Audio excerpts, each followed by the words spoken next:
today I'm going to read 24 of Deuteronomy. I'm Wayne Roach. Yes, right, Roach. Wayne Roach, that is. And we're going to read, yes. Suppose a man, now suppose a man marries a woman, and later decides he doesn't want her because he finds something about her that he doesn't like.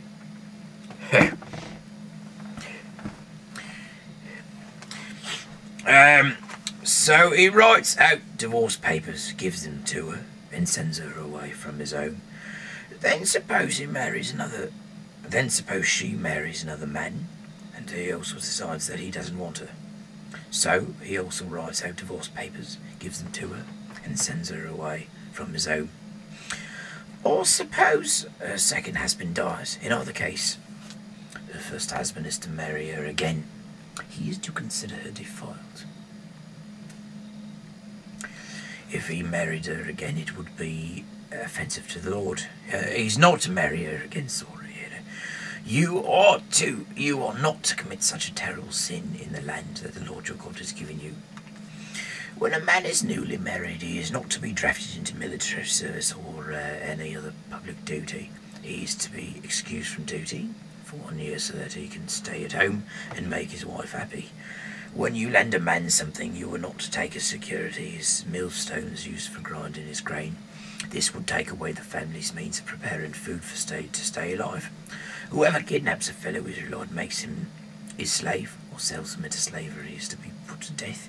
In this way you will get rid of this evil. When you are suffering from a dreaded skin disease, be sure to do exactly what the Levitical priests tell you. Follow the instructions what I've given you. Remember what the Lord your God did to Miriam as you was coming in from Egypt. When you lend a man something, do not go into his house to get the garment he is going to give you as security. Wait outside and let him bring it to you himself. If he is a poor man, do not keep it overnight. Return it to him each evening, so that he can have it to sleep in. Then he will be grateful, and the Lord your God will be pleased with you. Do not cheat a poor and needy hired servant, whether he is a fellow Israelite or a foreigner living in one of your towns.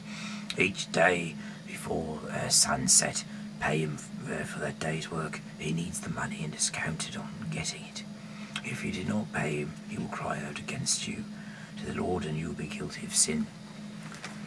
Parents are not to be put to death for crimes committed by their children, and children are not to be put to death for crimes committed by their parents. A person is to be put to death only for a crime he himself has committed. Do not deprive foreigners and orphans of their rights, and do not take a widow's garment as security for a loan. Remember that you were slaves in Egypt, and that the Lord your God has set you free. That is why I have given you this command. When you gather your crops and fields and bring in some of the grain that you have cut, do not go back for it. It is to be left for the foreigners, orphans, and widows, so that the Lord your God will bless you in everything you do. When you have picked your olives, do not go back and get those that are left. They are for the foreigners, orphans, and widows. When you have gathered your grapes once, do not go back over the vines a second time.